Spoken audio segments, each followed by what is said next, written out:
Give people a chance to get on. 0 people. I see that. Yeah, it's funny, man. I always joke when I do the live streams with Mac, I say, well, some people will show up for the 7 o'clock live stream. Others will show up for the 7:15 live stream.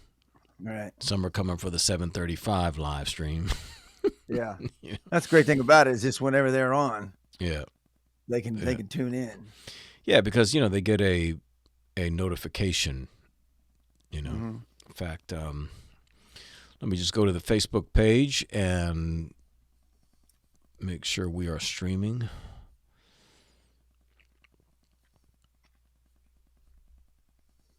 And we are. And there's 12 people on with us. All right. I show 15. Oh, do you? Mm-hmm. Let's multiply it.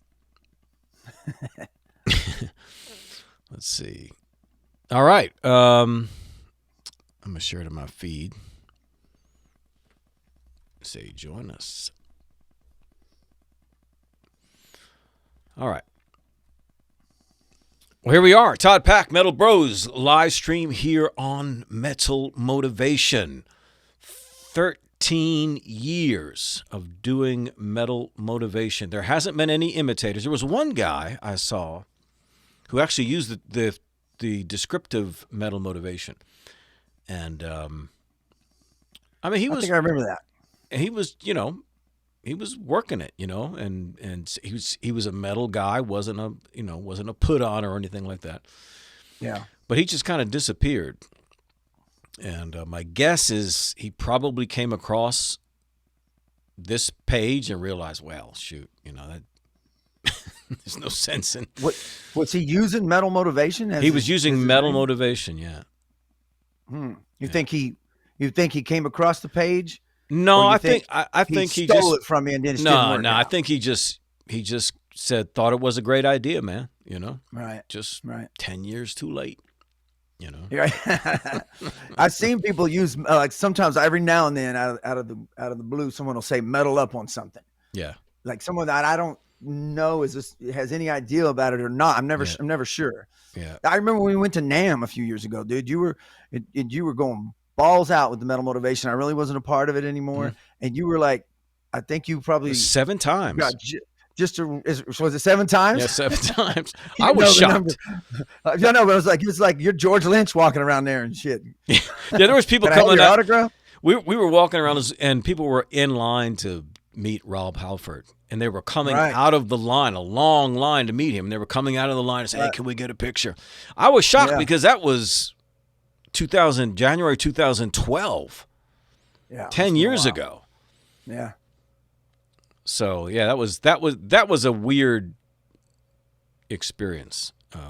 It is a trip, especially when you're not expecting it, Yeah. All right, let's say hi to a couple of people here. Sheena, thanks for being with us. Benjamin, good to have you. Mary, Vicky, Vinny, my man, good to see you, brother. Chris, good to have you. Thanks for being with us. Chime in, everybody. Let us know where you're from. We'll be doing these on a weekly basis, of course, excluding any kind of, hey, Stan, Marcy, anything like holidays or, special trips or whatever. But our plan is to be here on a weekly basis. There's Sherry Pack. Imagine that. Imagine that. So we, from Massachusetts, Benjamin, good to have you. So we fixed, because we had audio and video problems the last time. So totally your fault. So we got that all worked out. So we hope we did. I know it looks good. I don't know what it sounds like, but it definitely looks good. It definitely sounds a lot better from, I mean, what I hear is usually the way it's going to be. But when you're listening to things, well, even you more so, to the level that we do when you're doing any kind of constant audio production, your ears get ultra sensitive to, to the way things sound. All right. Robert's with us from Columbus, Ohio. Sheena's in Kentucky. Mary's in Albuquerque, New Mexico. Doug from Chicago. Chris is from Jersey. Rebecca is coming in from Michigan. Sherry says we do sound good, and that is also my fault. Yeah, right. really, it was my fault that it sounded like hell before, and it is your fault that we sound great now. That's right. You found the chord. Mm-hmm. But Drew's from Tahlequah. I know it's an Indian phrase, but Frederick's from Pennsylvania. Good to have you guys. Thanks for being with us, man. The purpose of the Metal Bros podcast is, live stream. What's funny is the way terminology changes. For the longest time, I've used podcast. I mean, since it first started in the early 2000s. But people would never use that term. But I noticed since COVID, I noticed that when people would now refer to my videos, they don't call them videos anymore. Right. They start referring to them as podcasts. And I'm like, wow, that changed. That's probably, it must be due to the like a Joe Rogan kind of thing where he just became so big that just seems like, during the pandemic, that's what it became. Yeah. So many people are seeing podcast content on video. Yeah. And whereas before podcast is an audio term. Yes. Right. So that's how I always thought of it. I always thought of it as not as a visual thing, but something you listen to in your headphones. Yeah. Yeah. So it's constantly changing, but anything can be that. So this is a live stream. This is a Metal Motivation live stream, but we're calling it Metal Bros because that's the way we started with this a couple of years ago during COVID. And Todd is, for those of you who don't know, co-founder of Metal Motivation. Todd was a central part of this. We met together for about a year before we launched in Halloween of 2009. And then Todd was a central part till about mid-2010, I think. Yeah, probably. Something like that. And then something like that. On the front end. And then I relocated to Texas, and Todd was handling a lot of what was going on with merchandise and all of that. We did some things here and there on podcast. Mm-hmm. We did that. We did live meetups. It was the first time we started the live raw meetups. Mm-hmm. So it's kind of developed over the years, but for neither one of us is this our day job. This is not what people think it is. So they'll ask me like what my office hours are. Right. For like one-on-one coaching. I said, there's no office hours for one-on-one coaching. I got a business to run, doing something else. Yeah. So if you want to donate and pay the bills, then go right ahead. Exactly. So I'm not sure where, but go ahead. Right. This has always been a labor of love for me. But dude, I have donated to Metal Motivation, and this is no joke, tens of thousands of hours and tens of thousands of dollars. That makes you an expert, bro. That makes me an expert. and broke. Yeah, right. I'm a broke expert. A lot of those. A lot of those these days. A lot of.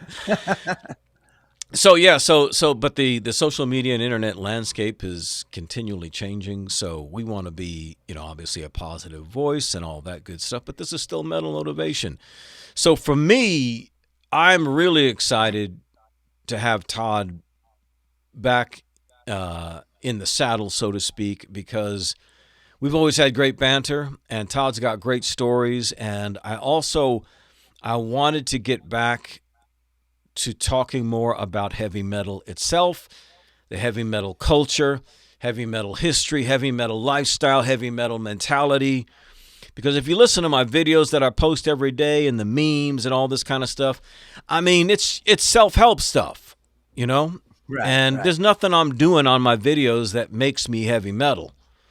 If you were to shut your eyes and don't look at the dude with the hair, I sound like anybody else. You know what I mean? It's just motivational stuff. So it's just, to me, I think we need to emphasize a bit more of the metal. So to help remedy that's why I brought my man Todd back in. I am here for the metal.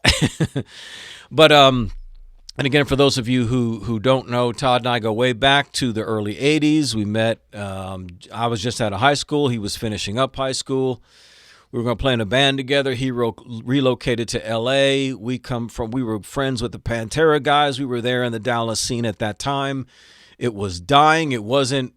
Pantera was not. Phil Anselmo wasn't in the band.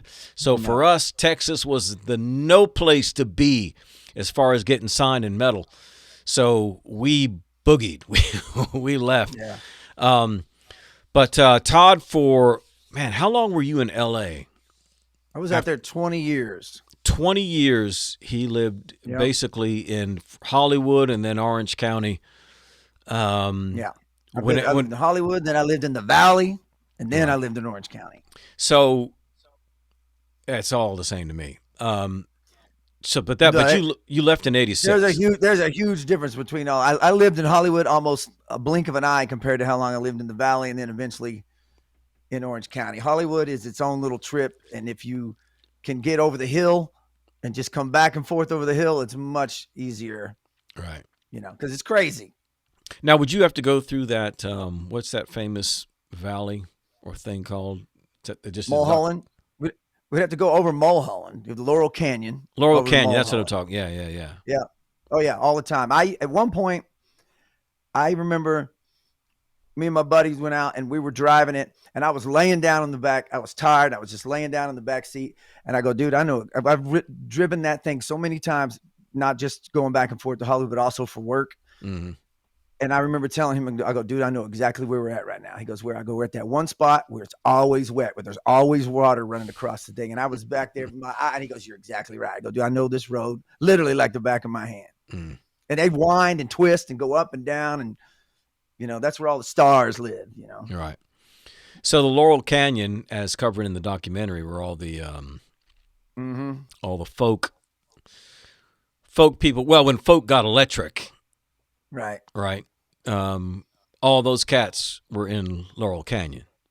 Yeah, Laurel Canyon. And then y'all would say, then you start going out a little further. You got Coldwater Canyon, you got Laurel Canyon. And then you got like Woodland Hills, which is a little further down. Right. You got Encino. You got all these other places too that go a little further down. But Laurel Canyon is like the main drag. It was but that's like you'd use it to even get through traffic. You'd take Laurel Canyon instead of sitting on the 101, the Ventura Highway. But it's like there's different music. I mean, that's where, everybody from Mamas and the Papas, Frank Zappa, all the Crosby, Stills, Nash and Young, all that stuff. Those cats were there, and then down the road is Hollywood. Right. And something totally different's going on. Yes. Yeah, it was more of the hippie culture thing up in the hills, and they're all getting together, writing songs and kind of creating that whole scene, back there in I guess we're probably talking 70s, 60s, 70s. And then, Hollywood, I don't know about back then, but it's a whole different world. And even Beverly Hills, because you're right on the cusp of Beverly Hills when you're at Laurel Canyon. You go one direction a little bit, you're in Beverly Hills, you go another, you're in Hollywood. And there's literally from Sunset Boulevard. I used to know this when I first moved out there. I would get backwards. I'd get ass backwards when I was trying to go home hammered from the bar, from the Rainbow. And if you take a left out of the Rainbow instead of a right, within a half a mile or so, if maybe even less, you're in Beverly Hills. And as soon as you cross into Beverly Hills, the road changes. That's how you know you were there. Literally the texture of the road was like smooth and beautiful. And you're like, okay, I went the wrong way. I'm in goddamn Beverly Hills again. You turn around and go back towards scumbag Hollywood. Yeah, right. Yeah. But that was, we for those of us who did not live there, you hear about the history of it in a cursory sense. So you're really not there to see the actual development of the scene. Yeah. But I think it's important for it's a serious path of music, modern music history from the rock vein is happening there, because whether it's the Laurel Canyon electric folk vibe right. of the Buffalo Springfields and Crosby, Stills, Nash and Young and all that stuff. But then what happened like in the 70s with like Jackson Brown and the Eagles, Linda Ronstadt, all those cats. Elton John. Yeah, because he was an import. Yeah. But well, then a lot of those people a lot of those people played in the Troubadour was the thing. Right. You know, that's where all they got. And that's started, a little place, right? Man, it's a tiny place. So you don't realize how, and it's set up wrong, completely wrong. You walk in and there's this really small, cool bar that you don't have to pay to get into yet. Then you pay your admission and you walk in and there's the stages right there. And then it's a very narrow bar. I mean, you're just like, the back wall is not very far. And there's a balcony and upstairs too. But I mean, you can't fit a lot of people in there from the stage to the back wall. It's kind of like the opposite direction, you know, right. in a perpendicular, I guess. Right. And so it's an odd place. You don't realize just how small that place is. Now, and no metal bands hardly ever played there when I was there. I saw Testament there, but there was almost no metal bands playing there at all. It's funny because you hear the name all the time. You do. Yeah. It's so famous from that era right there. Troubadour, Gazzari's. Yeah. Whiskey. Mm-hmm. I met, and we'll talk about Wasp later, but the first time I ever met Chris Holmes, I was at the Troubadour, and I was taking a leak, and I had on my L'Amour shirt from Brooklyn. And he said, "Hey, my band," he walked up next to me. He was pissing next to me. I had no idea. You know, I'm not paying any attention. And he goes, "Hey, my band played at L'Amour's before." And I was like, "Yeah, cool, man." And I look up. I'm like, "Oh, shit, I bet you did, man. Fucking Chris Holmes standing right there." It was awesome. That was early on when I first moved there, and I was still kind of starstruck by people motherfuckers just walking around in bars and driving down streets and in restaurants and stuff. You know, if you live, and this will all make sense later when I tell all my stories, but I'll say this up front. If you live in LA long enough, you will see, meet, or know somebody who knows somebody that's famous, or, you know, somebody's friends with them, where they're like, so-and-so's coming over to the house. Hang out for a minute. You want to meet so-and-so? They're coming by my house, you know? Yeah. Shit like that. And, you know, and you'll be in the grocery store, at the mall, driving down the street. You look over, George Foreman's in a tiny little red Honda, old beat up red Honda, driving down the freeway. Grilling a burger. George Foreman. Right.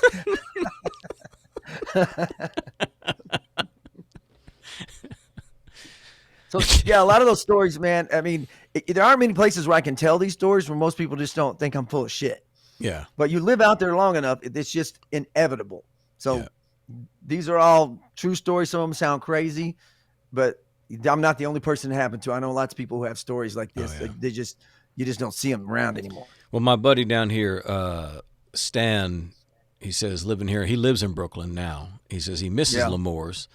Oh, man. And so, yeah, we went to L'Amour's a few times back in the 80s because I had gone back to New York for a bit, and then Todd came up to see me a couple times in New York, and we went down.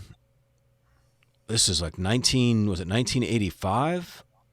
It was either 84 or 85, yeah. Yeah, and it was probably 85. Probably 85, and we went down and we saw, who was it? Was it Tank? It was Tank and Carnivore. With Pete Steele. That was the first time we'd ever seen Pete Steele. We didn't know who we were going to see. We just in town. Let's go to L'Amour's. Who cares who's playing? Yeah. And it was Carnivore, and that's when Carnivore came out. And they were wearing like animal skins, and you know, Pete Steele's gigantic. You know, yeah. I'll never forget, dude. We're standing there, and he's singing a song, and it's kind of a slow part of a song. He's got his eyes closed, and he's got his finger in his ear. You know, the whole I'm trying to hear myself. He's got his eyes closed. And he opens his eyes, and that spotlight's on him. And he goes, "Turn up that fucking spotlight!" And that spotlight went like that.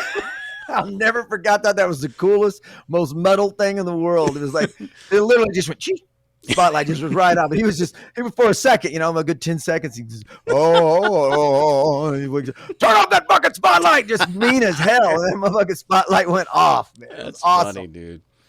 So then, so later, I'm joining Hallows Eve. Couple of years later, after I moved to LA, and they were signed with who? Metal Blade? Was that Metal Blade? Metal Blade. Yeah, Metal Blade. I joined Hallows Eve for a tour, and we're gonna play at L'Amour's. And I'm telling them this story of when I was at L'Amour, and we saw Carnivore, and they're like, "Yeah, Billy Milano will probably meet us there because he loves the band, and every time we come to town, he's at the show." Right. We get there, early. We were there in the middle of the day, and Billy Milano's right there, just waiting for us, hanging out, shooting the shit with us. I go in the dressing room, and on the floor is a Carnivore T-shirt laying on the ground. And I'm like, really? Holy shit. I couldn't believe it. I still have it. No it says kidding. Carnivore on the front, and on the back it says, "If you can't eat it or fuck it, kill it." That's turn off that fucking spotlight, man. Where's that shirt? I've got it stashed in all my shirts that I kidding. used, that when I was fucking, 160 pounds and could wear them, cut them off and cut the sleeves off and cut them in half. It's still sitting in a pile of shirts. It's more like 130 pounds. Yeah, around 130 pounds soaking wet. Yeah. Yeah, so we went in '85 to Lemoore in Brooklyn because we were into heavier stuff at that time. Glam, I think as we said in the last live stream, once we saw where glam bands like Rat and Motley Crue were going by the time theater, we were already long gone. We were into Merciful Fate. We were into Metallica and Slayer and all that kind of stuff. So we had already left the reservation. So we weren't looking initially at LA. We were looking at New York as a place to go. So we wanted that scene. We did, and Lemoore was literally the main reason. Another thing I remember about that, when we walked in, every motherfucker in that place was wearing an Exodus shirt because they had just been there like 2 nights before. The whole place was wearing an Exodus shirt. Yeah. And I was like, damn, I wish we'd have seen that show. Yeah, and that was the first time I ever heard Chemical Warfare.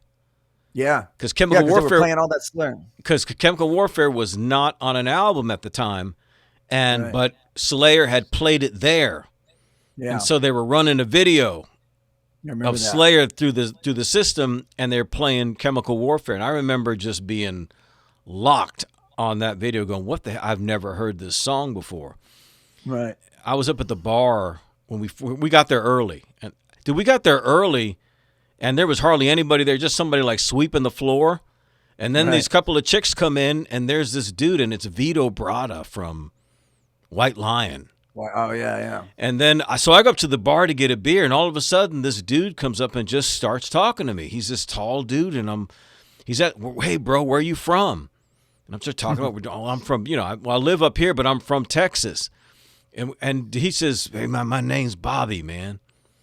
Really? Yeah. He goes, I'm a guitar player for Overkill. So it was Bobby Gustafson. Yeah. not that Bobby. And you're just, again, so to be in New York, to have that same thing, because in LA they may not know who that is. At that time. Not at that time. Not in the 80s. This is 85, man. This is 85. Yeah. So if they'd have been standing in LA. You had to be a total metalhead.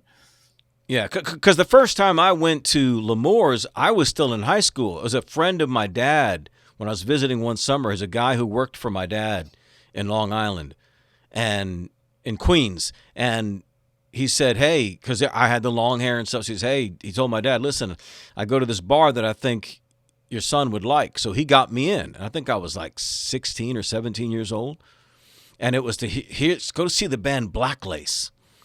Oh, yeah. And so I went to go see Black Lace, and then it was like on a Wednesday night or something. So there was hardly anybody. This is Lemoore's in Queens. They met back when they had 2 Lemoore's. Oh, yeah. There's one in Brooklyn, one in Queens. I never went to Queens. It was big, man. And so I was standing, and I remember looking back to the back of the bar, and there's this tall blonde guy with a jean jacket and blonde curly hair. I'm looking at him, and I go, I know exactly who that is. That is Rhett Forrester from Riot. Oh, awesome. So I went up and introduced myself, man, because nobody was around him. Right. When I was in Yonkers one time, I went to go see Black Lace again with some of those friends that you met up there in New York. Mm-hmm. We went to go see Black Lace at a club in Yonkers, and I was sitting at the bar just hanging out by myself. They were all up front. And dude, when I was there, we went to Yonkers. I could swear, and we saw TT Quick. I think you're right. We did. It's probably that exact same bar. It had to be. It was in Yonkers. I can't imagine there were that many metal bars in Yonkers. No, but I remember standing at the bar, and then this dude, we bumped into each other because we're both talking. He's talking this way, and I'm talking the other way. We keep hitting each other, and we just started talking. It was Charlie Benante from Anthrax. Oh, wow. And I was telling him about Texas. He goes, we really haven't done much in Texas. And I said, dude, trust me, man, there's fans down there. He goes, really? There are? I said, well, me and my buddies are fans. Yeah. I can't. We bring your records into the bar and have the DJ play. I can't vouch for anybody else. But yeah, those were really good times. I remember we were walking out that night from that Carnivore show, and Mike Tramp was standing big as shit at the front, where they take the tickets and all that kind of stuff, just hanging out. So that was their hood. Yeah. You know what I mean? Sure, yeah. But we always thought it was kind of an anti-glam kind of thing. So right. I don't know how those guys. But that's also where I heard my first White Lion song. Yeah. Because they were playing it on the video. I always thought the Queens was more for the rock, glam, and Brooklyn was the total metal place. Yeah.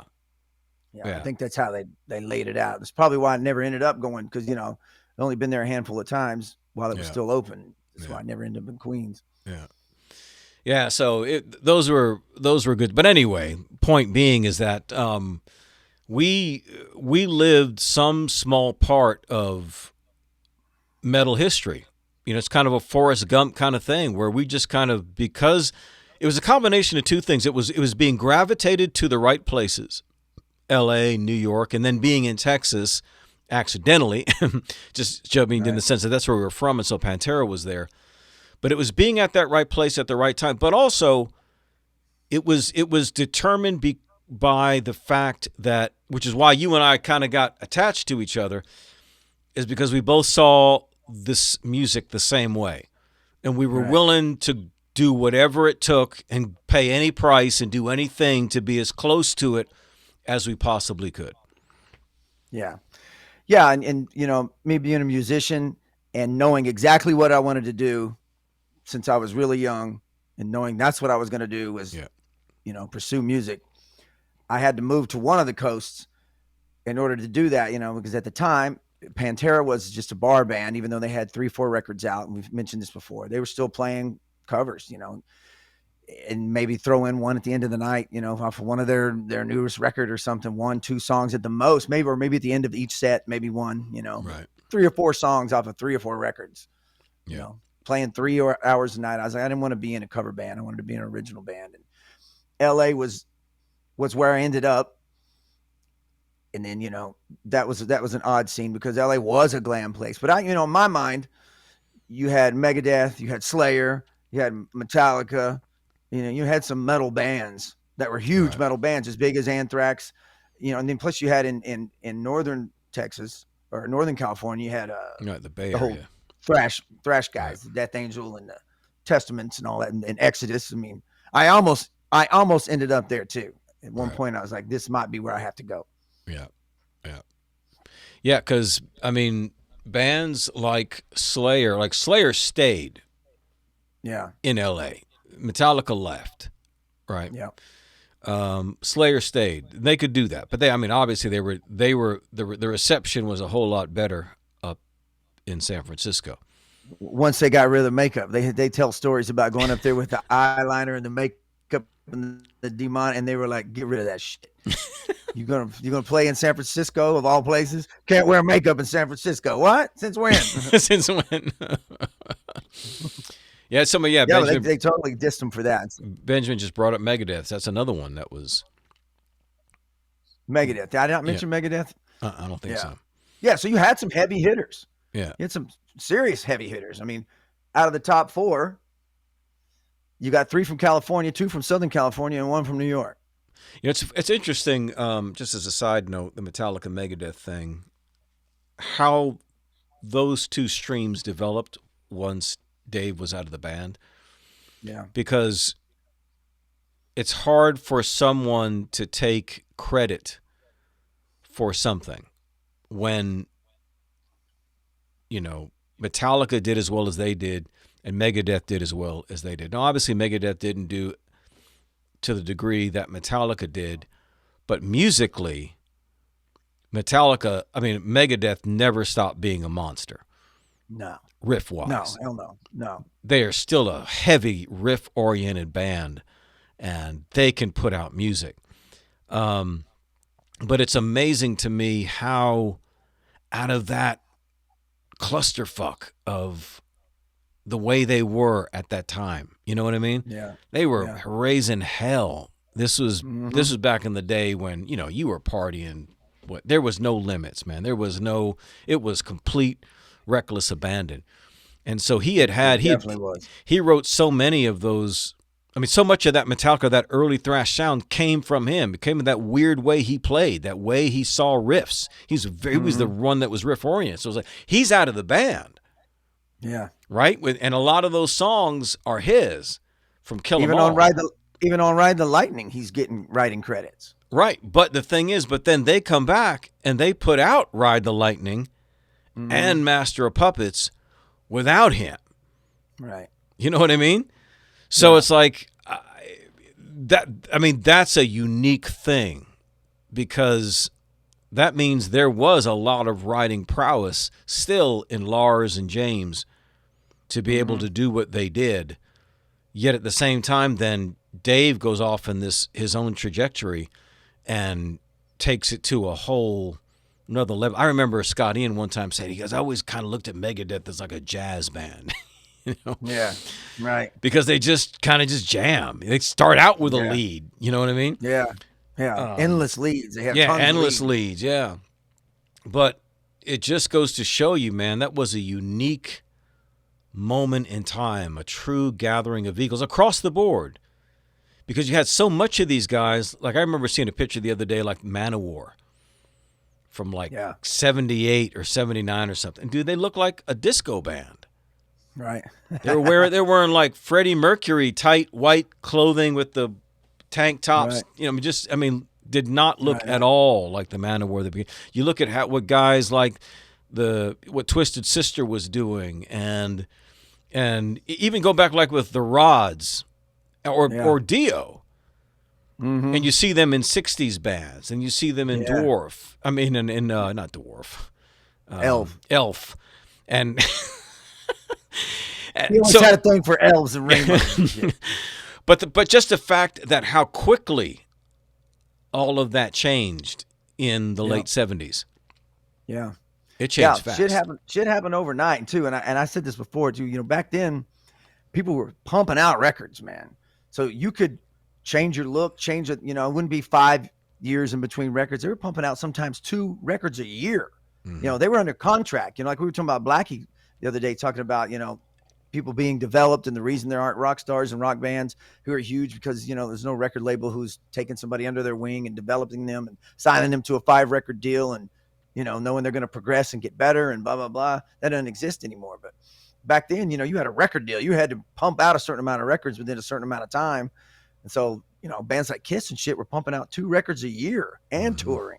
You know, that's a unreal to pump out that much music in a year, 2 records in a year, and then sometimes a live record in the middle of that too. Yeah.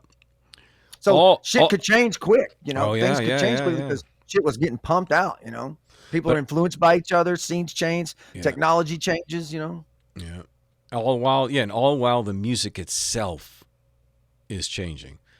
Yeah. How many new, like when you think of this time of the end of the 70s and this collision of what was happening with new album and thrash and all at the same time. Right. Exact same time. And one of my pet peeves about that time period is whenever anybody covers the history of metal at that time, they get fixated on the new wave of British heavy metal. Yeah. And so they miss what else was happening. Because, dude, how do you discount Exciter? How do you discount Riot? How do you discount the Rods? How do you discount Anvil? Dude, they were at 79 and 80 doing their stuff. Yeah. Michael Schenker. Mm-hmm. You know what I mean? Even the Scorpions in some way. Yeah. You know, they are just as much a part of I remember being in high school and hearing Blackout. For the first time. Yep. Hearing that, whoa, going, dude, that's an Eddie Van Halen thing. Right. You know what I mean? Just tripping on that. But that's high school. Yeah. That's high school for me. So, dude, that's, you know, all of that was happening. And I mean, because to me, like, especially Exciter. Exciter was just, because they had that Heavy Metal Maniac album, and it's like it's the spike collar and spike cuffs, Yeah. and the Yeah. switchblade cutting the Marshall Yeah. stack, and it was Right. just Back when the album covers matched the band. matched the band exactly, and they sang about metal itself. Yeah. You know what I mean? It wasn't. Yeah. I mean, you're definitely passing the torch, or lighting the torch at that point for metal, when you're singing about metal, and your name of your albums are forged in metal, and everything's at that point, man. Metal on metal, yeah. Yeah. It's weird how certain bands get just kind of left behind, because I guess it has something to do when you kind of look back on it, who's still around. You kind of look at them, I guess, as an influence to certain things. Even when you watch that Anvil movie, you got Metallica and everybody talking about what an influence Anvil was and stuff, but yet Anvil just couldn't get off the ground like Metallica, or couldn't. They're playing side by side for a while. Right. So those bands kind of get left in the dust. This way you end up with the top four, but then other people say, well, yeah, but Testament should be in there. Overkill should be in there. Who else? Death Angel, all those bands always get excluded, but yet they're right there. And for some people, they're a preference. Yeah. And Tim here is mentioning Accept, which is another one. Again, at that time, was really, really key. Dude, when you first heard Fast as a Shark? Dude, when my buddy Chris Freeman, one of my best friends through junior high and high school, in the middle of high school, moved to San Antonio. And when he came back to visit, he had Accept. And I didn't really know who Accept was at the time. He goes, man, everybody down in San Antonio loves metal. And he's like, everybody's into Accept right now. And we remember he brought that cassette and we cranked it up. I was like, damn, dude, they're awesome. It was like Fast as a Shark and all that stuff. I was like, shit, man, that is I can see why, man. That's killer band. Yeah. But San Antonio was all about it. Yeah. Yeah, so that was all converging at the same time, and so a lot of those bands get left off the documentary timeline. So, metal history people aren't talking about them, but to me, they were just as important as any other band at that time. For sure, yeah. Now, you can listen to some of the stuff now and think, well, is it metal? Or is it just really, really hard rock? Back then, it was metal. Back then, it was definitely metal. I mean, you considered the first two Def Leppard albums as metal. Yeah. Yeah, and now that would definitely be hard rock. But back then, metal was in its infancy, so anything that just sounded heavy was metal. If it had, some crunch and some power drums and a nasty vocalist, it was metal.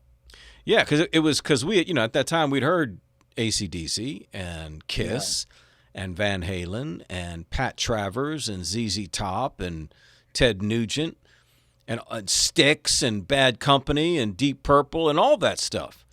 That's kind of where everything was. Yeah, it sure brings up another one, Raven. That's kind of where everything was. And so when you were riding the bus to school, man, somebody was cranking one of those bands I just mentioned. Frog Hat, bro. Well, and that's the reason. That's the reason classic radio still plays those songs, is that they just came out. Yeah. Because that shit was the shit, and there hasn't really been anything like it since then. Yeah. And we know some people who are still living in those. Definitely. Still living in those days. That's why the tribute scene and all that stuff is such a popular thing, because, I've mentioned this before. That was the last time, that's their youth, and that was the last time they probably even ventured. Yeah. They haven't ventured outside of that since then to discover new bands. They weren't listening to Raven. They were listening to Def Leppard, Foghat, whatever, Journey, all that stuff. And that's what they still listen to, and they might know some other newer stuff, but as far as they're concerned, that's what they buy. That's what they're back out seeing now that the kids are grown and they've got money. They're back right in there going to see the tribute bands, and their tribute bands are banking. We could do a whole night on the tribute band ordeal that everyone complains about. Yeah. Yeah. Because both me and Todd booked a lot of bands in Texas at the same bar, and a lot of them they're all covers, but a lot of them were the tribute bands. And because for a lot of people, to them, heavy metal began with Quiet Riot Mental Health, Right. and Right. Motley Crue. then Motley Crue. So and really Yeah. more like when it gets into the Dr. Feelgood Mm-hmm. era of things, or maybe even some Right. Theater of Pain, Home Sweet Home, and that kind of crap. And Well, you got that's even Metallica is the same way. Once Metallica made the Black Album, there's a lot of people who became fans of Metallica at that point. yeah, You know, once it becomes like, you know, you've got like, you know, jocks like it, military people like it. yeah. It's become so mainstream that, you know, people even in that realm are like loving that kind of music. You know, it's kind of crossed over to another level, you know. Yeah. So, you know, it differentiates then who was in it for the long haul and who was in it for, you know, the serious stuff. And for us, Right. it was really, really serious. And so that's how because we didn't grow up together. We met each other. I just graduated. You were still in high school, but using a fake ID to get into bars. That's right. And so we connected about music. It was really about that. And then we were both willing. Metal. We were both willing to get on airplanes, bro. Yeah, get on airplanes and go to New York, go to LA, and check that shit out because, you know, they might come to town. Shit, I remember Metal Church coming to town and playing the weirdest little place, and Dimebag was there. And there was nobody there. It was on a Tuesday night or some shit. Metal Church came to town. We all went and we're all moshing and everyone's busting their ass on the floor because it was slick and wet, full of beer. And there was maybe 30, 40 people there at the show. You know, and I'm still in high school. You know who doesn't get credit either is, you know, you got bands like Wasp. Yeah. And kind of that, you know, they're kind of, I guess some people kind of consider them hair metal, and they sort of are, just because of their image. But they were kind of on the definitely on the way edgier side than Rat or Motley Crue. You know, closer to Shout at the Devil, Motley Crue, than, you know, and even they kind of tamed it down a little bit. And I don't ever hear people talk crap about Wasp. Yeah, I hear people talk crap all the time about Motley Crue. You know, but nobody, because and that's why guys like us who had kind of forsook. Now we're okay with it now. We don't care what it is. You know, you're years removed. You know what I mean? You're listening to Aldo Nova and shit now. But yeah, it all has some nostalgia to it. It's got nostalgic, yeah. So, but at that time, the only band we stayed in tight with from that hair metal scene was Wasp. Yeah. Because they were shocked. They were evil. They were I mean, so much of our own mimicry was that. Yeah. It was all just right off of that first album, man. Yep. You know, the Blackie's voice. You know, they weren't like Motley Crue. They weren't like Rat or any of that other stuff. They just they still to this day just kind of have their own little trip. Kind of do their own little sound and their own kind of way of, you know, writing songs. And Blackie's voice is so unique and one of a kind. Yeah. You know, no one sounds like Blackie, even to this day. You know, there's plenty of opportunities for someone to come out and do a Blackie kind of a thing, but no one really does. No one. Yeah, no one's. He's just got. It's like him or what's his name? Who's the singer for Foreign? Lou Gramm. Lou Gramm, yeah. It's those people who they're just very, very hard voices to imitate. Yeah. You know, you can try and pull it off, but you know, like, even Ozzy's like that. There aren't a lot of people that sound like anything like Ozzy. Paul Stanley, another one. There's only one dude that kind of sounded like Paul Stanley, and he was in Iced Earth for a little while, and he sounded like Paul Stanley at times. You hear, you're like, that sounds like Paul Stanley's the only other dude I've ever known this. Paul, and nobody sings like Gene. He definitely had his own grip going. Right. Well, but you know, if you need to find somebody who sounds like Steve Perry. Yeah, there's a lot of those. Go to the Philippines. You can find you a Filipino guy. Of course, a Filipino guy. I mean, why not? Yeah, it doesn't have. They don't have the character that those voice. Yeah, the character. You know, had a nasty ass voice, and he just passed away. Was the what the hell's his name? The dude from Nazareth. Yeah, he just passed away just like a couple of days ago. Yeah. That dude had a killer nasty voice. Yeah, someone had mentioned here. What about Rob Halford? That's not a hard voice to imitate.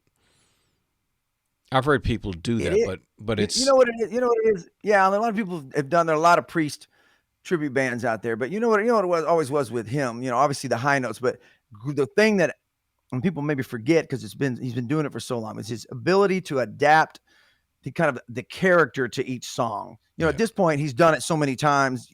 There's some things have been repetitive at this, but he's been doing it for 50 years. So, but he would always, just like Electric Eye, I'm made of metal, my circuit's clean, always in focus, his characterization and his ability to go in and out and kind of like fit to the feel of the song and do a different approach, especially if you listen to, old stuff, man, Stained Class and all that stuff. Oh my God. He's had like 2 or 3 like different brilliant surgences. Is that the right word? During his career. Yeah. Where he was like, they had their bluesy and their stuff. And then he got to where he was just, he started hitting all those high notes. And then, then again on stuff like, the Sentinel, that era, then Painkiller, and there was just like little times in between where all of a sudden here he is back with some amazing shit, Yeah. But you can't discount Rob Halford ever. No, you don't. I think the reason we don't even mention it because I think it's almost a given, Yeah. Well, I mean, I was speaking in terms of people who can do tribute type covers of that. Like think of Todd LaTorre from Queensryche. Yeah. You mean Jeff Tate is considered one of the greatest vocalists in metal. Well, here's some guy who can go in and do it. No problem. He does, no problem. You know what I mean? No problem. But you can't just do that with Blackie. It's not about vocal range. It's about the character. It is. Of the voice itself. Very hard to replicate, man. Like I heard, I see Jeff Dennis here. Jeff was posting some of our buddies from Desperado, Eagle Tribute Band. And, dude, they were doing a fantastic job. I booked them at Bronson Rock. They kicked ass. Yeah. But it's hard to replicate Don Henley's voice. Yeah. You know what I mean? Yeah. You can sing beautifully, but everybody is so tuned in to the way Hotel California sounds, or the way certain things sound that you're like, I want to just enjoy the song and not be thinking about the fact that it's not Don Henley. Right. And also the song like Hotel California also has like an epic lead in it that if you can't get that feel to it, it's painfully noticeable. You know what I mean? And I'm not saying Desperado does or doesn't. I can't even remember. I've seen them before. My wife's ex-husband is actually in that band, and Donnie's a good friend of mine. They do a there are certain things that are just epic like that, and they're so known to everyone that if you're going to do a cover of it or you're going to do a tribute to it, you really got to. There's a lot of things you got to get down. Yeah, a lot of feels you got to get down. No, that's a really good point, which to me would give you the boldness to do a band like Desperado because they do bring in the musicianship and the execution and the production. So it's like, hey, none of us are Don Henley. Forget it. But you love the Eagles too much not to want to hear a night of just hearing just original Eagles music like that. Even Glenn Fry one time said something. They were doing an interview with him. I believe it was him. And he said, they said something about something. He goes, but we have Don Henley. Yeah. Even he was like, but we got Don Henley. Because he sings. He can sing his ass off. Because Glenn was more of the singer. Right. Originally. And then Don Henley's just started taking over more and more. And that's an awesome documentary too. That's probably the best music documentary I've ever seen. And that was the one when you were talking about Jackson Browne and all that stuff. Yeah. And when he's talking about he was upstairs from Jackson Browne was downstairs and he was listening to him write songs and go over and over it. And he goes, that's how I learned how to write songs. I listened to Jackson Browne. The one guy was like, if I hear Doctor My Eyes one more time, you're gonna need some new eyes. But it really is. It marks again the specialness of that time, and like you were just saying earlier, some of these clips are starting to come out of these meet and greets with Blackie Lawless because Wasp is on tour, and and just stop for a moment and think about that. Wasp is on tour. Wasp is on tour, and Blackie is taking the time to stop and talk in depth to people and meet, because Blackie, because trust me, man, I've seen Blackie at the Rainbow back in my day, and Blackie was one of the guys who would sit there like this, surrounded by chicks in a booth, and he was unapproachable. Yeah. He wasn't going to talk to you. He was Blackie Lawless, I remember Chris Holmes on the other hand, really cool guy. I got some Chris Holmes stories too. Yeah, I remember when I came out to visit you in Hollywood this is August of 1986, and you took me to the Rainbow for the first time. Yeah. It was earlier in the evening, and we're standing in the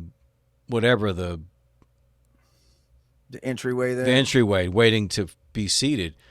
And I'm just kind of standing there just looking around, and you start nudging me in the arm. And I go, what? You go, look. And so I look to my right, and all I see is a dude's arm. And I look up, and it's Blackie. Yeah. And he's like standing right next to me. Dude was giant. Him and Chris Holmes are just so tall. And he's wearing like denim jeans and denim like dress shirt or something like that. But big as hell, man. But those were heroes of ours. I didn't say a word. Yeah. I didn't say a word. You almost couldn't back then, or at least you felt like I'd never spoken to him, but I met Chris on a couple of occasions. I'm going to tell you a great story about the first time. Jeff said for $480, he better talk. He better say some shit. I'm going to change my life. But, okay, so the first time I met Chris Holmes, no, I told you about the first time. It was in the bathroom at the Troubadour. I wouldn't consider that a meeting. It was just a sighting. Yeah. Many years later, at this point, Decline of the Western Civilization had already come out. He was already famous for the scene of pouring the vodka all over his face in front of his mom in the pool. And by a side note to that, the very first guy who speaks in the Decline of the Western Civilization, try to say that 3 times, the metal years, is a dude named Brett. I was standing right next to that dude when they came up to us and said, hey, y'all want to be interviewed for this next installment of this Decline of the Western Civilization? We were like, tomorrow, you got to be here a certain place. I was like, yeah. We were both like, yeah, dude, we're there. I got hammered and didn't go, just blew it off. Didn't think it was that big of a deal. Didn't really think much about it. Yeah. I'd never even seen the Punk Years one at that point. Right. And so I didn't go. And I'll be goddamn if that thing doesn't come out and that dude's in it. I would have definitely been in. He showed up and I didn't show up. And so he's the very first guy in that movie. Yeah. So anyway, so you've seen the scene of Chris. Everyone knows about it, pouring the vodka and stuff. One day, I'm at home. I'm sick. It's like a Friday night, and we used to always go to the country club. Chuck Landis's country club was like a mile down the road from where I lived. I lived on the same street, Sherman Way, as the country club, and we would always go after. If we went there, we'd tell everybody, hey, after hours party at my house. After hours party at my house. Well, I told my buddy, my roommate, I said, Denny Ray, I said, dude, whatever you do, don't bring people back tonight. I'm sick. I'm not even going. I'm staying here. I'm going to bed. Yeah. So I hear middle of the night, 2 o'clock, 2:30, 3 o'clock. I hear all this noise. And I'm like, oh, shit, there's people in my house. I open my door. My door in the bathroom door is right. My bedroom door is right here. Bathroom door is literally right next to it. I open the door, and Chris Holmes is standing right there waiting to go in my bathroom. And I go, dude. As soon as I saw him, I go, dude, whatever you had to look, I'm looking up because he's huge. I go, dude, whatever you do not fucking get hammered and fuck my place up. And he goes, he looks at me, he goes, dude, I promise I won't do one of these. And he does like he's pissing, and then he does a full circle. Like, I won't do one of these in your bathroom. So I laugh, it's funny. And I get dressed and I come out and I hang out with Chris Holmes all fucking night. He was cool as hell. He was chill, not a ton of people. But what happened is my buddy Denny didn't go around, hey, we're going to have a party. The fucking band, Hans Naughty, who we were really good friends with, this band called Hans Naughty, announced it over the PA on stage. So all these people showed up because the band announced, because that's just what they did. And we hung out with those dudes all the time. So they just assumed party at Todd's house. Right. So it's like, and Chris Holmes shows up. Now, he was awesome, though.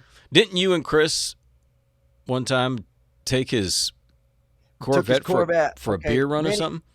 Yeah, many years later. Like I said earlier, I prefaced this earlier. If you live in LA long enough, you either will meet somebody, you'll see somebody, or you'll know somebody who knows somebody. Well, I was at a friend's house, Denny Ray's house, same dude. Right. Except Denny's in jail. Denny gets thrown in jail for a few weeks. And I'm over there partying with his old lady and a bunch of other my other friends. They're like, yeah, come by and party. And they go, hey, Chris is on his way over. So I'm like, I'm kick ass. Chris Holmes shows up, piece of shit Corvette, wires hanging from it, no shoes on, no nothing, comes in, same old shit. I don't even remember if I ever even told him that story. I'm sure I did. And we hang out all night, and he's like, hey, man, let's go get some cigarettes and some more beers. So we get in his car, and, we're just shooting the shit, just like before, man. He was always cool as hell. Yeah. Yeah, so, I mean, cool. It's just kind of the LA life, man. You just hang out long enough, it's bound to happen. Yeah. You see motherfuckers walking around the mall and shit. I've seen Eric Estrada in the mall before, That's fucking Eric Estrada and JCPenney's. I mean, goddamn. buying slacks. On his motorcycle. No. Buying slacks. Buying brown slacks. Still had his helmet on. With plates. Yeah. So that's my Chris Holmes stories. I've always wanted to tell that. I haven't told that to very many people before. Yeah. Now 19 people know. 19 people, yeah. Yeah, it was again, like we said before, it's like in almost a Forrest Gump fashion. You end up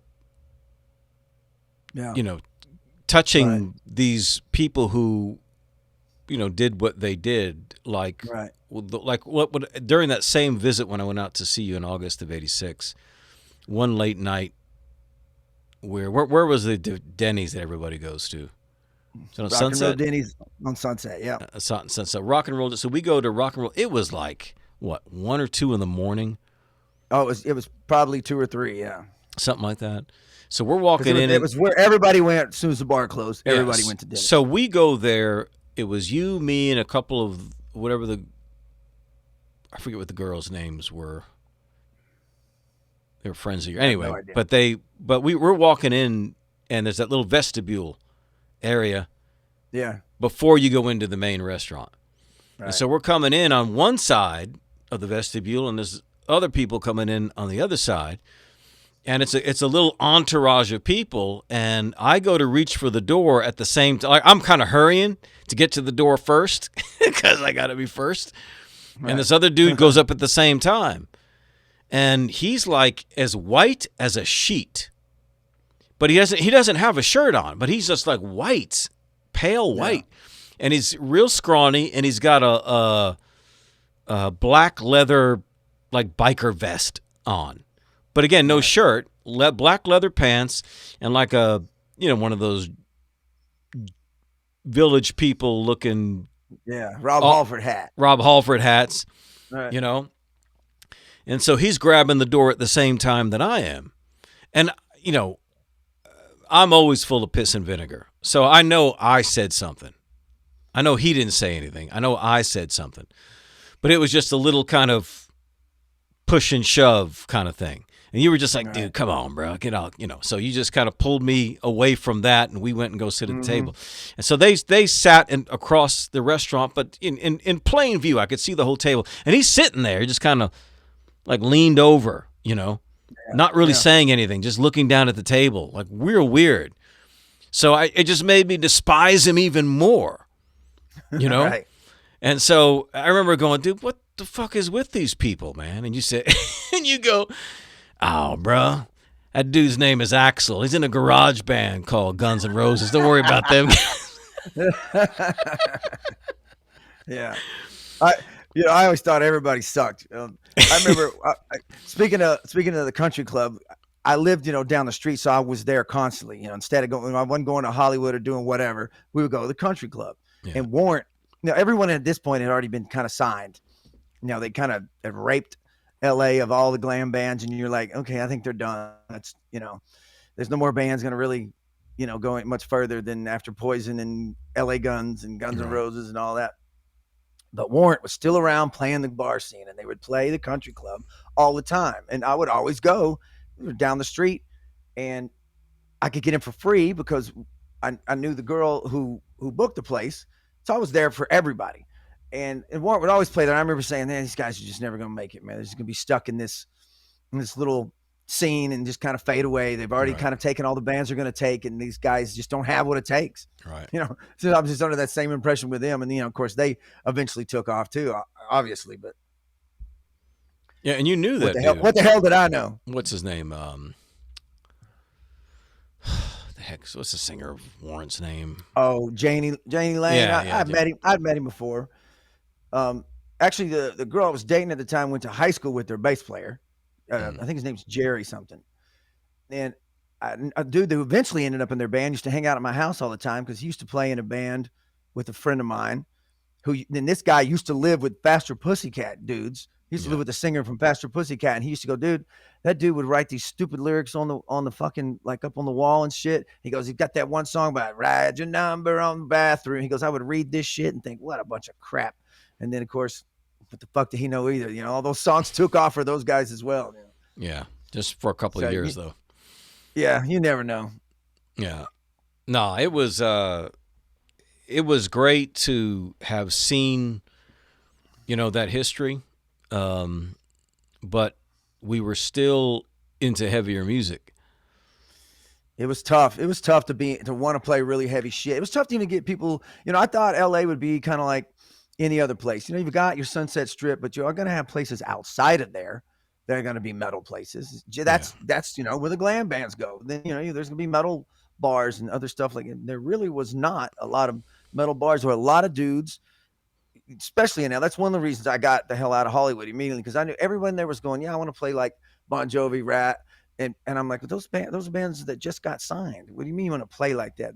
And I was telling everybody Metallica had just come out with Master of Puppets. They were just starting to really take off and be a big band, obviously.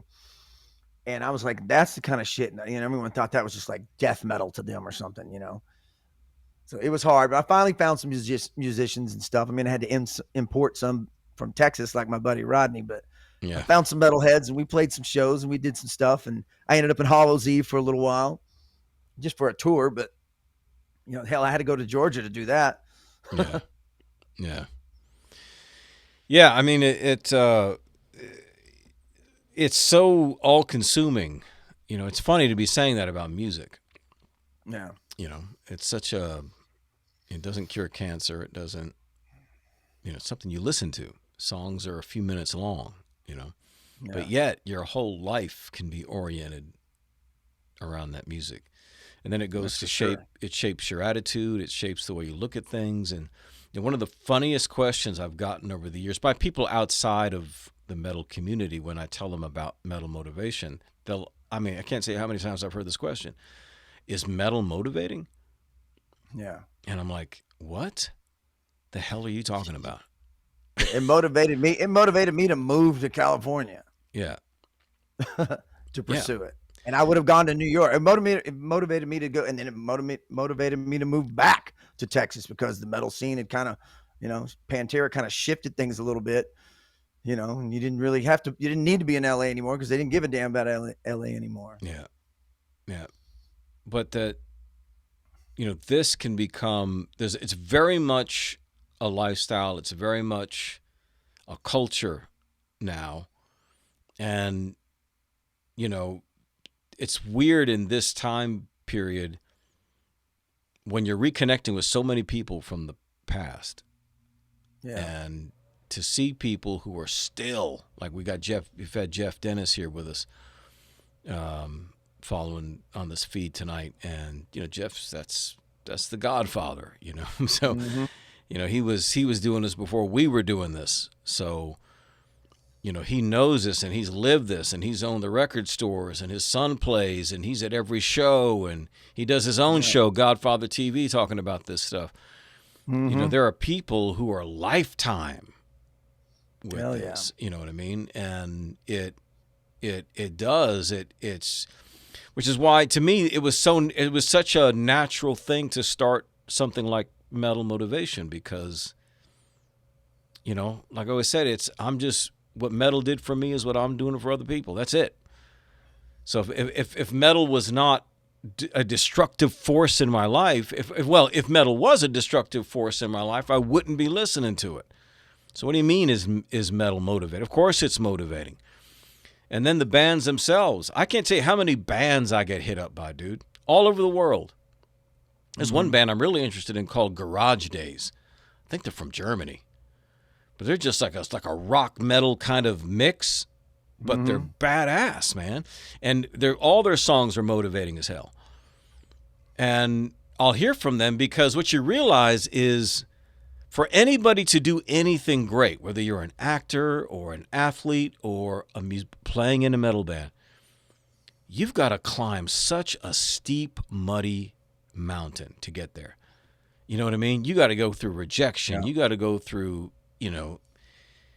barely scraping by to get a meal. Everybody sleeping in the same room, and paying this massive price for success. How are you going to do that unless you can set a goal, work on your craft, keep getting up there and playing even though you're hungover, keep pushing, have vision, come against all the negativity and the unbelief when you get no support from radio or television or anything like that. Girlfriends giving you a hard time. Yeah. You can't do that if there's not some kind of motivation that's driving you. So to me, it's if anything, that's what metal is. It's the pure definition. Well, music industry itself, well, I don't care what genre you're in, music industry, whatever it takes to succeed takes a lot. You got to be a motivated person. You got to have something that goes on in your head, some kind of self-talk that goes on in your head that gets you from point A to point B, when you sure as hell don't feel like it. Mm-hmm. And one thing I can say about that, as far as it sometimes takes just the littlest thing to keep you going. Yeah. You could be playing in front of a crowd of 50 people, but if 20 of them are willing to get up there in your face, it feels like you're playing, Madison Square Garden. Yeah. If people buy your stuff, or somebody comments on your, few people comment, I love that, man. Great vocals, great this, great tune, great anything. That's the motivating factor sometimes. You put all this time into doing one song, just one song alone, much less an entire CD or an entire show, 45-minute set or hour and a half set, whatever your circumstance is. Just so a handful of people will come up to you and say, man, that was awesome.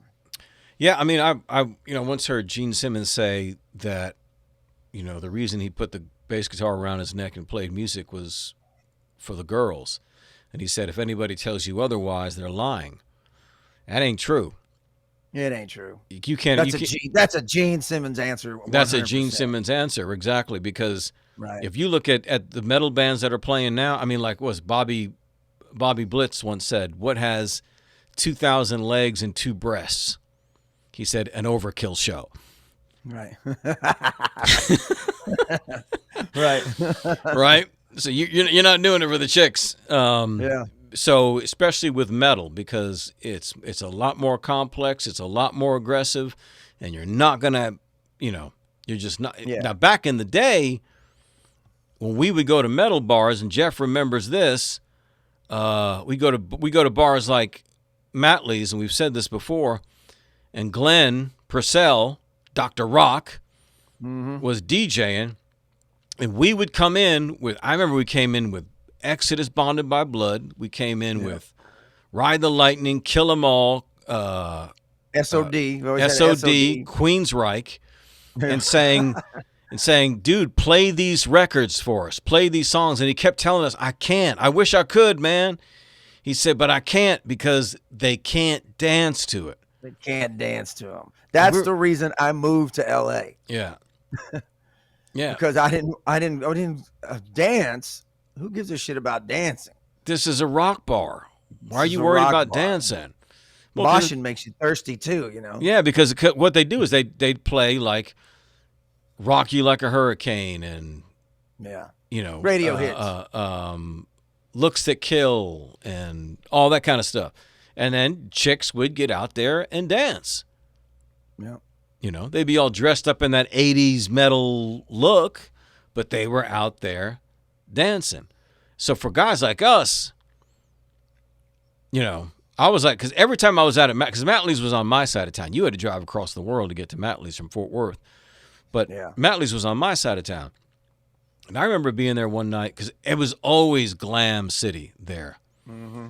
And I told Chris, I want to tell Chris Sherrick, was talking to me. I want to get him on here too, talk about those days. But I remember looking across the bar one time and seeing somebody who didn't look like everybody else. And he was saying he had a leather jacket on, long black hair, Motorhead T-shirt on, you know, bullet belt. Yeah. It was the first time I'd ever seen him. And I said, this guy, he's more like, this is my tribe. And it was Rick Perry. Yeah. Standing by himself. I forget who was playing that night, but he stood out to me.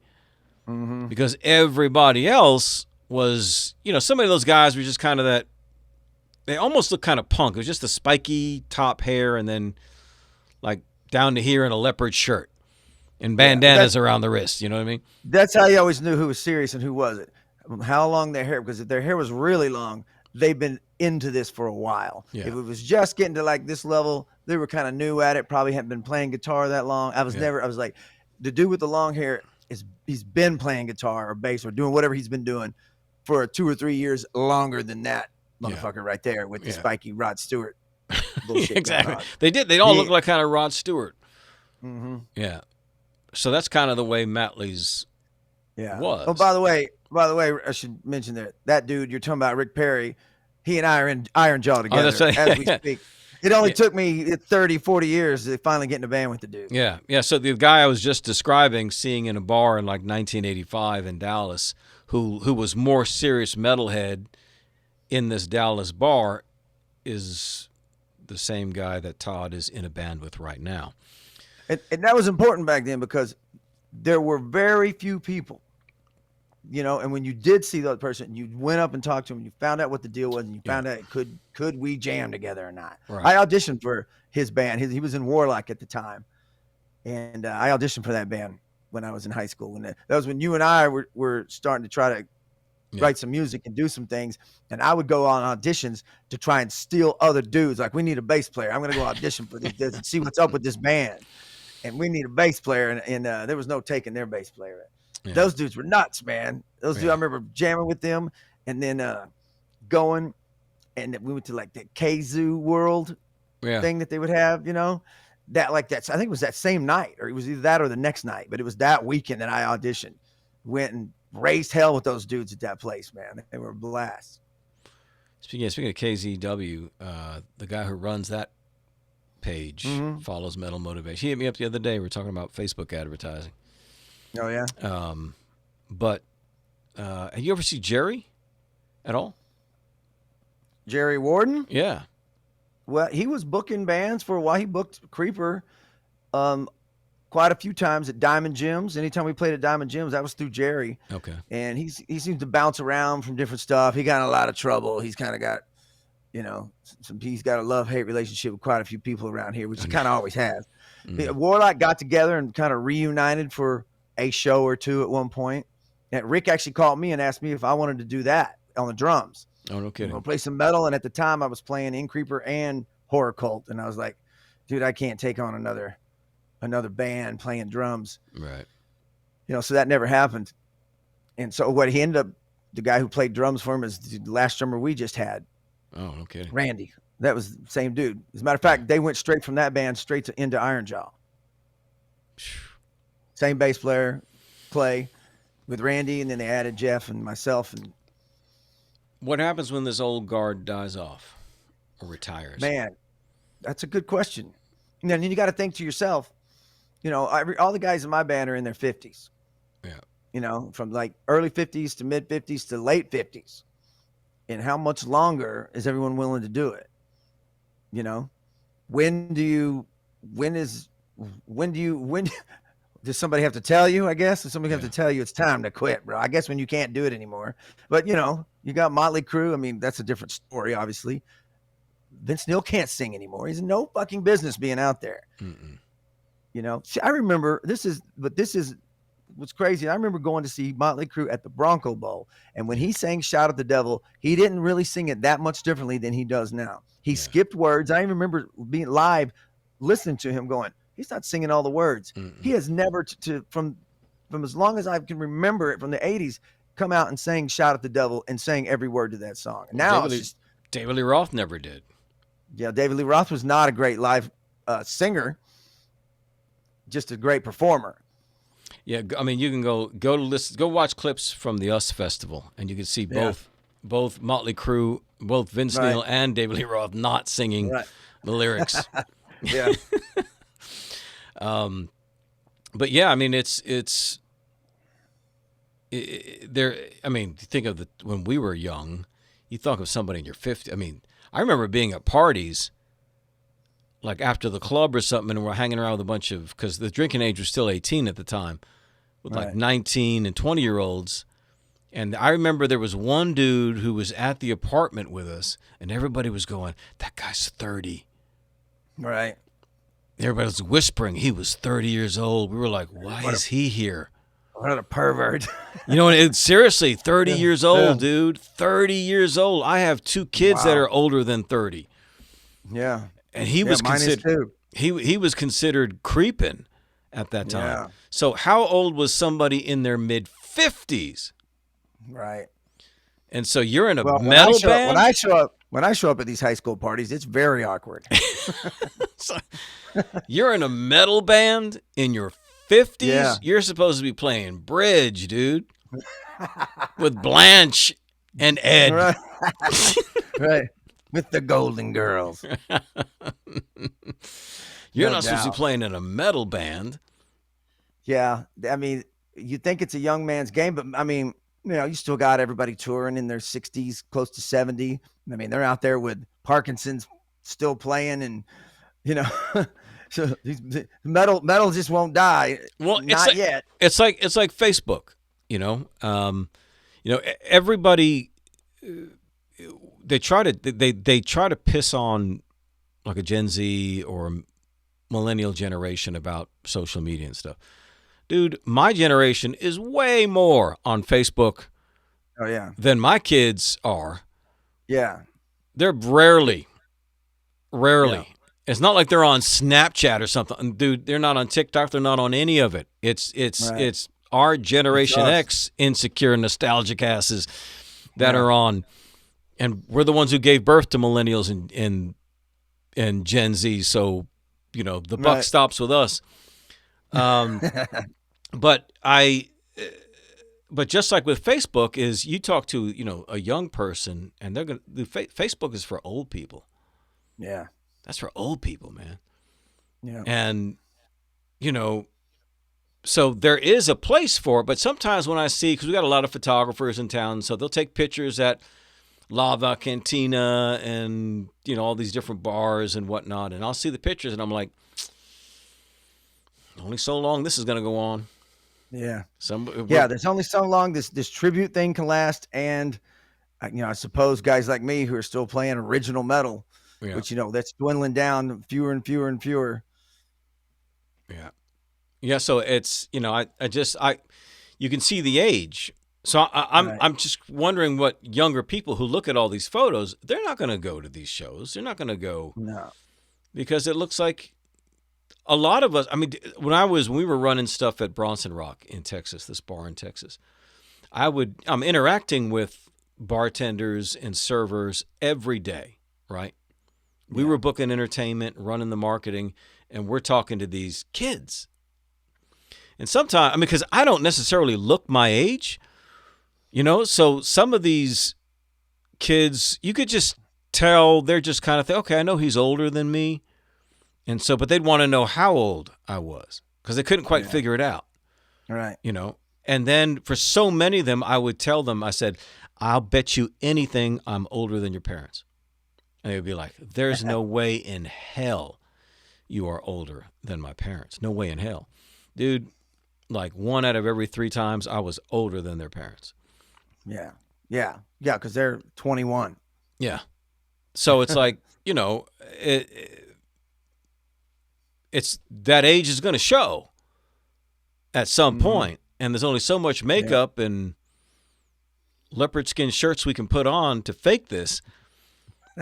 You know what I mean? At some point, but people are giving it hell, man. They're not giving it up because these places are packed, man. Yeah, and they have the money. I remember that's the conversation we used to have with the owner of Bronson Rock all the time. We'd say, dude, because he was concerned about getting young people into the bar, and I remember telling him, I said, no.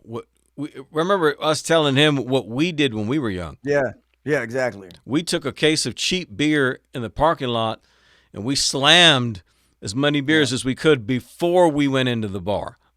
Right. And then we snuck 2 or 3 in our jackets when we went in the bar. Yeah, so we're not spending money. I said the majority of people right now that have money in America are over 45. Yeah. Disposable income is over 45. I said, so and that 80s party vibe, dude, didn't die. That's why we talk about the music people still like. They still like that music from that era. The tribute band thing is there. They're going to see it because they still, and especially in Texas, man. Texans party balls, Yeah. They always have. It's been rock and roll and shit, for as long as I can remember. Oh, dude, we had this. I work with this other coaching group and a buddy of mine, and we were had on a Zoom call with all our highest level subscribers, members, and somebody had brought up and asked. He said, "Hey, Mac and CJ, it was a question for you guys. Talking about drinking every day. How do you know when, it's too much? Because Mac's thing is every night is Saturday night, every morning is Monday morning, right? And so." Mac kind of gives his answer, and then everybody else on the Zoom call starts to chime in. And the more people are talking, the more pissed off I get. To where by the time I finally answered, dude, I started yelling. I was so just irritated by it because everybody got super therapeutic. Like one guy was like, well, I've been abstinent, for 9 years. I couldn't handle it. And so if you're asking that question, you probably already have a problem. And then everybody started chiming in about, it's just therapy. And again, I respect abstinence. I respect anybody's position in life. I respect it. But this was not one of those moments. And so everybody talked. I waited until everybody finished. And I said, all right, I just want to add one thing to this. And I said, listen, if we were sitting around a campfire right now and we were having this conversation, I'd have already thrown a beer at your ass. I said, quit being such a buzzkill and drink that damn thing. And I said, listen, I'm a child of the 80s. I grew up with beer drinkers and hellraisers. I grew up with party music, Van Halen, Wall of Sound, Stadium Rock, Bigger Than Life. Party on the patio, man. We raged. You can still rock in America. It's about a party. Don't lose that party thing. And I said, listen, if you can't handle that, it's not so much that out because that whatever that is that's inside you that's showing up, it just gets amplified with substances. That's all, right? Right. It's always the person who had a bad trip or some people you don't want to see. You don't want to be around when they drink. Yeah. They get. Yeah, there's always that person. You know what I mean? There's always that kind of thing. But like with me, I just get louder.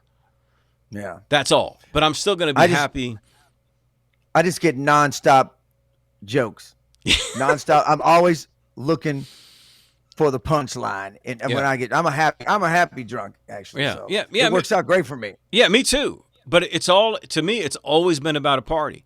So I'm still in that 80s mentality. Yeah. Well, to get a little deeper in this, in LA, the partying, you move to LA, you're from Texas, and you're partying your ass off. You're partying with rock stars, and you're partying like a rock star, and it does kind of get in the way at some point. But the difference between me and some of the other people that got like completely hooked on shit, or became addicts, or became got thrown in jail, or started dealing, or started doing whatever. Is that I was for me? It was always, well, we're just partying. This isn't, the party is just going a little too far, a little too long, Right. but we're just partying. At any time we can stop partying. Right. We don't have to do this in order to survive. You're just going off the fucking deep end, bro. Right. I mean, we've done some crazy shit and we partied our ass off. It was just very commonplace in LA in the 80s to just party your balls off. Right. And sometimes it's a weekend thing. Sometimes it extended into the week, or sometimes it started on Thursday or Wednesday, Yeah. But, it was a party thing. But it was the attitude between most of those people was, we're just doing we're just sex, drugs, and rock and roll. Yeah. That's what we're doing here. Yeah. This isn't, we're not dependent on this every day and we got to start selling it. But some people did go there, and then there's some people who just have that personality, and some people who have the mentality all along that we are just partying our balls off. And yeah, we're taking it a little too far. That's for damn sure. But, so does Chris Holmes, and that motherfucker hangs out just fine. Well, I mean, that's when I look for bands or people that everybody else would know that would exemplify that same attitude would be Pantera. Yes. Daryl especially, which is weird because he wasn't really like that when we knew him. He was not like that at all. I don't remember Daryl being much of a drinker at all when we were 17, 18 years old. Rex was the partier. That's who we hung out with. That's who we hung out with. Rex would drink with us and hang, I remember Rex bring, be quarter beer night, and Rex would come over with a tray of quarter beers. Right. And here you go, man, let's drink. Yeah. Slam. Yeah. Yeah. Yeah. Dimebag hadn't become Dimebag yet. That's why he wasn't partying. He was still Diamond Daryl Lance. He was back Diamond then. Daryl. He was the guitar. His thing was just be the best guitar fucking player in town, which he accomplished. He was. Yeah. So he would go home. Yeah. Right. Practice. Yeah. He would. He would play all night. The set would finish by 1:30, 1:45, and then he'd be gone. He'd go home and practice. Literally, after playing all night, he would go home and practice, and then Rex would party. Then he was a little older, and then he was more. He'd go back. He's doing business for the band. You know what I mean? Yeah. And we didn't know Terry, but I didn't know Terry at all. So Rex is the one and Rex was more he was more the pretty boy in the band.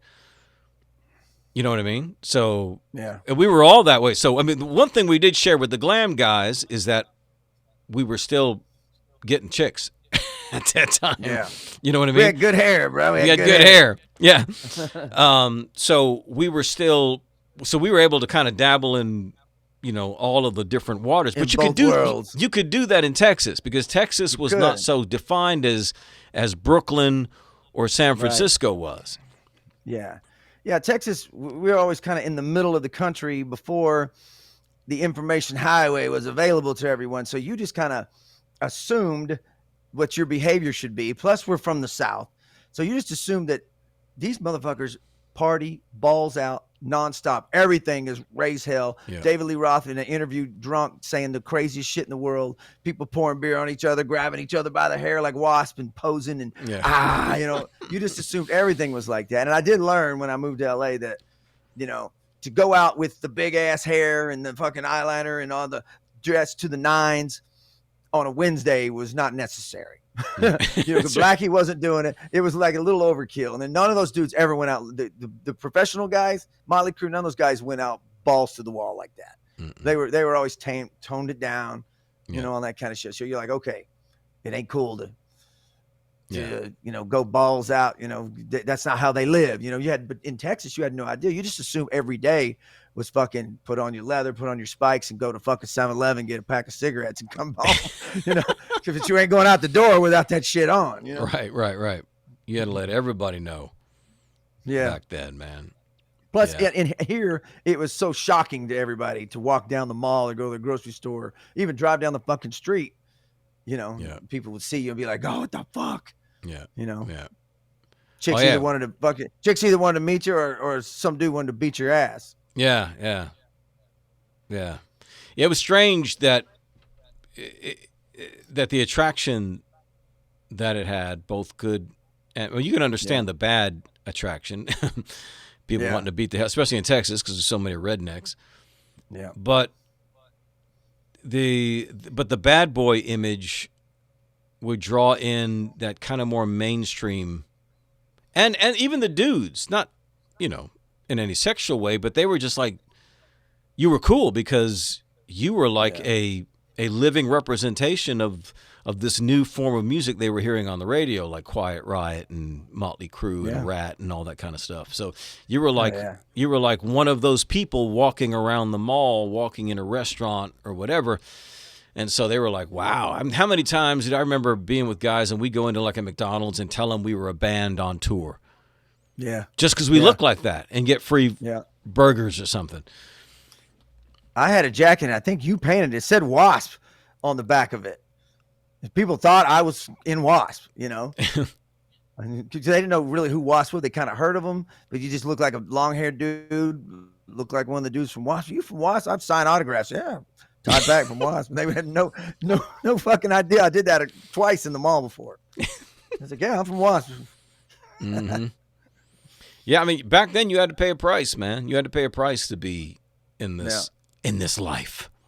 Mm-hmm. Of course, it wasn't like street gangs or the mob or anything like that. There was always some dude at your high school that hated you, some jock or something, just wanted to whip your ass. And later on in life, like these days, you're all like, hey, what's up? We're all buddies and shit. And everybody thinks everybody's cool now, Yeah. We're like politically, we have the same, we align politically of all things, I'm liking everything he ever posts is like, yeah, dude, you're right on the money, bro. Fuck them. Yeah, it's funny, man. It's funny. That's what makes something like social media. It's a blessing and a curse. There's so much. Obviously, we can point to negativity, but dude, it's amazing. Because I'll post something, and I got a lot of friends and followers, and my post will get a lot of attention, and I'll see the likes, and to just skim over the likes and to see, okay, she was in my first grade class in New York. Right. That was my seventh grade. That's my seventh grade English teacher. Mm-hmm. There's a Delta Force commando. There's the bass player from this band. Yeah. And on down the road, that's a pastor from so-and-so. Right. From, all over. A cousin. One of your kids' good friends in high school who you got to know the kid.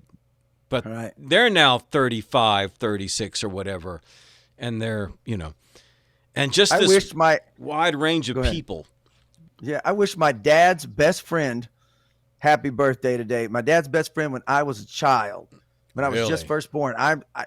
His son and I were born at the same time, right around the same month or two or whatever. And so I've known this dude all my life, and his dad's on Facebook, and I wished him happy birthday today. And I'm like, I talked to that motherfucker more than I talked to my own dad on Facebook. On Facebook, right? Yeah. Oh, that's my buddy Donovan McCain. Good to see you, Donovan. Yeah, man. Well, this is good, dude. I'm officially considering this episode 1 of Metal Bros. Yeah, the first 2 episodes were the first 1.1 episodes. They were exactly 1.1. They were to get the kinks worked out, right on, technology wise, and but Todd and I lived together for a while, not that many years ago, and so we would have conversations like this every day in his kitchen, just drinking and talking about music and life and all of these things. And so for us to sit here and do this is very natural. We were hanging out, flew down there to see you with Lizzie and to go see you and Sherry 1st of September to celebrate Lizzie's birthday. And dude, like always, we pick up exactly where we left off. Yeah. It'd been like 3 years. Yeah. 3 years. And we really hadn't even talked that much in between that at all. Just a little Facebook here and there. Yeah. You and I, we've known each other for so long. That's when you know you got good friends, man. When you just get together, you're like, what's up, bro? And you just kick into conversations. And they're like, hey, how's the kids? Hey, you look good, man. I was just thinking you'd probably, you're just like, what's up, bro? Let's go. Because we drove into your house like on a Friday or Sunday. It was a Sunday, late afternoon, and it'd been raining. So we pulled into your door, pulled up your house, came through the door, put suitcases down, and you were drinking a Modelo. And I said, bro, you got any more of that? You're like, hell yeah. And that's how it started. That's what I'm drinking tonight. That's how it started. It was like within 5 minutes of being there, we were already drinking and talking. Yeah. We were already hammered. For the remainder of the time there. Yeah. Yeah, and I wish for anybody and everybody, man, that you, because that's why it's Metal Bros. Because what else are you gonna call it? Right. You know what I mean? We can't take ourselves that seriously. We could have called it Metal Bras, but that just wouldn't have. It doesn't quite have the same audio effect. You have to see the way it's spelled. Right. There I go. Metal Bra. That sounds uncomfortable. Metal Bras. That's from like High Anxiety. Remember that chick that had Cloris Leachman that had all right, those pointy bra, whatever. But anyway, so we're going to consider this really the episode 1 of Metal Bros. We'll be doing this on a weekly basis, so we'll be here next Monday. It's no conflict with holidays. So what I'll also do is I'll be posting this on YouTube, and then also I'll be creating an audio version of this. So there'll be a Metal Bros podcast audio so people can listen to an audio version. And we understand that not everybody can make these things. It really doesn't matter because people will listen to it after the fact. More people listen to these things after the fact than they do on the actual live stream. So it really doesn't matter. I'm the same way, man. My buddies who have radio shows and things like that, I'm not going to listen to it Sunday at 10 o'clock, but I'll listen to it Monday at 7 o'clock in the morning, you know? Right. So I hope everybody's digging this. And if there's anything, that you'd like to hear more about, or you got any ideas for us to cover or anything, you can either message me on the Metal Motivation page, or you can email me at metalmotivation@gmail.com, metalmotivation@gmail.com.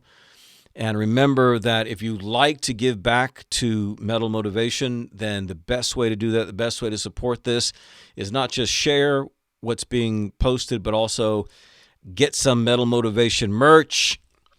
Go to metalmotivationstore.com, metalmotivationstore.com. Again, a great way to support what we're doing on Metal Motivation. We're doing this for you guys, but it's guaranteed to be a good time for all. So, Todd, stay on. I'm going to turn the live stream off, and we'll see you guys next Monday night. So we are out in 5, 4, 3, 2, 1. Whatever you do, Todd Pack, don't suck. Metal up.